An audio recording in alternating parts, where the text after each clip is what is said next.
ಆದಿಕಾಂಡ ಆದಿಕಾಂಡ ಅಧ್ಯಾಯ 10. ನೋಹನ ಮಕ್ಕಳಾದ ಶೇಮ್, ಹಾಮ್ ಮತ್ತು ಯೆಫೆತರಿಗೆ ಜಲಪ್ರಳಯ ಮುಗಿದ ಮೇಲೆ ಮಕ್ಕಳಾದರು. ಅವರ ವಂಶಾವಳಿ ಇದು. ಯೆಫೆತನ ಮಕ್ಕಳು ಇವರು: ಗೊಮೆರ್, ಮಾಗೋಗ್, ಮಾದೈ, ಯಾವನ್, ತೂಬಲ್, ಮೇಷಕ್ ಮತ್ತು ತೀರಾಸ್. ಗೋಮೆರನ ಮಕ್ಕಳು ಅಷ್ಕೆನಸ್, ರೀಫತ್ ಮತ್ತು ತೊಗರ್ಮ. ಯಾವಾನನ ಮಕ್ಕಳು ಎಲಿಷಾ, ಸ್ಪೈನ್, ಸೈಪ್ರಸ್ ಮತ್ತು ದೋದಾ ಎಂಬ ಸ್ಥಳದವರು. ಇವರು ಸಮುದ್ರದ ರೇವುಗಳಲ್ಲಿ ಹರಡಿಕೊಂಡರು. ದೇಶ, ಭಾಷಾ, ಕುಲ, ಜನಾಂಗಗಳ ಪ್ರಕಾರ ಇವರೇ ಯೆಫೆತನ ವಂಶದವರು. ಹಾಮನ ಮಕ್ಕಳು ಯಾರೆಂದರೆ ಕೂಷ್, ಈಜಿಪ್ಟ್, ಲಿಬಿಯಾ ಮತ್ತು ಕಾನಾನ್ ಎಂಬುವವರು. ಕೂಷನ ಮಕ್ಕಳು ಸೆಬಾ, ಹವಿಲ್ಲಾ, ಸಾಪ್ತಾ, ರಗ್ಮ, ಸಬಕ್ತ ಎಂಬ ಜನಾಂಗಗಳು. ರಗ್ಮ ಸಂತಾನದವರು ಶೆಬಾ, ದೇದಾನ್ ಎಂಬ ಜನಾಂಗಗಳು. ಕೂಷನು ನಿಮ್ರೋದನನ್ನು ಪಡೆದನು. ಇವನೇ ಪರಾಕ್ರಮದಲ್ಲಿ ಮೊದಲನೆಯ ಭೂರಾಜ, ದೇವರ ದೃಷ್ಟಿಯಲ್ಲಿ ದಿಟ್ಟ ಬೇಟೆಗಾರ.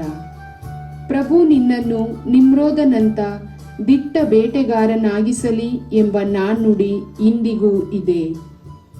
ಬಾಬಿಲೋನಿಯ ನಾಡಿನಲ್ಲಿರುವ ಎರಕ್, ಅಕ್ಕದ್, ಬಾಬಿಲೋನ್, ಕಲ್ನೆ ಈ ಎಲ್ಲ ಪಟ್ಟಣಗಳೇ ಅವನ ರಾಜ್ಯದ ಮೂಲ ಪಟ್ಟಣಗಳು. ಅವನು ಆ ನಾಡಿನಿಂದ ಹೊರಟು ಅಸ್ಸೀರಿಯ ನಾಡಿಗೆ ಬಂದು ನಿನವೆ, ರೆಹಬೋತೀಮ್, ಕೆಲಹ ಎಂಬ ಪಟ್ಟಣಗಳನ್ನು, ನಿನಿವೆಗೂ ಮಹಾಪಟ್ಟಣವಾದ ಕೆಲಹಕ್ಕೂ ನಡುವೆ ಇರುವ ರೆಸೆನ್ ಪಟ್ಟಣವನ್ನು ಕಟ್ಟಿಸಿದನು. ಈಜಿಪ್ಟ್ನವರಿಂದ ಲಿಡಿಯರು, ಅನಾಮ್ಯರು, ಲೆಹಾಬ್ಯರು, ನಫ್ತೂಯರು, ಪತ್ರೂಸ್ಯರು, ಕಲ್ಸೂಯರು, ಕೊಫ್ತರ್ಯರು ಹುಟ್ಟಿದರು.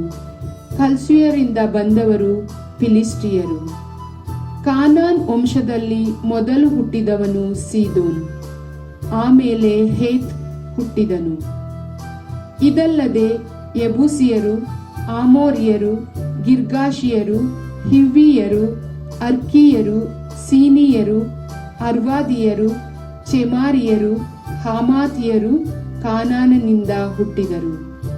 ಕಾಲಕ್ರಮೇಣ ಈ ಕಾನಾನ್ ಕುಲದವರು ಹರಡಿಕೊಂಡರು.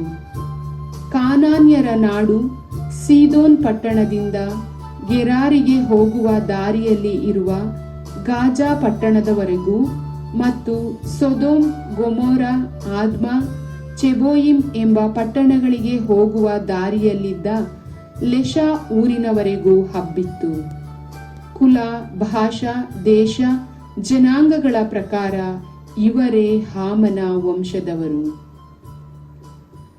ಹಿಬ್ರಿಯರೆಲ್ಲರಿಗೆ ಮೂಲಪುರುಷನೂ ಯೆಫೆತನ ಅಣ್ಣನೂ ಆಗಿದ್ದ ಶೇಮನಿಗೂ ಸಹ ಮಕ್ಕಳಾದರು.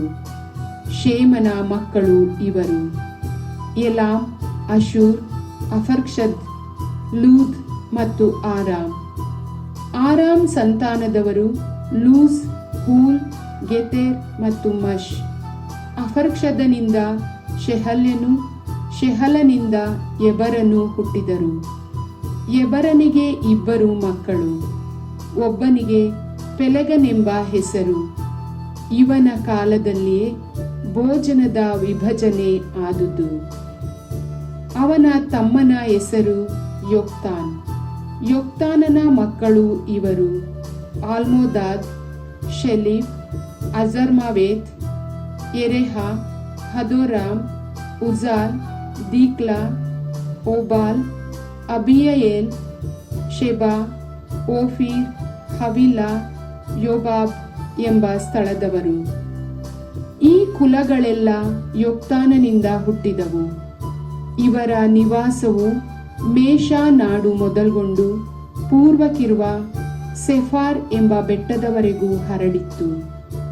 ಕುಲ, ಭಾಷೆ, ಜನಾಂಗಗಳ ಪ್ರಕಾರ ಇವರೇ ಶೇಮನ ವಂಶದವರು.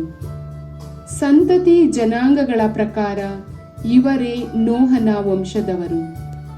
ಜಲ ಪ್ರಳಯವಾದ ನಂತರ ಭೂಮಿಯ ಮೇಲೆ ಹರಡಿಕೊಂಡ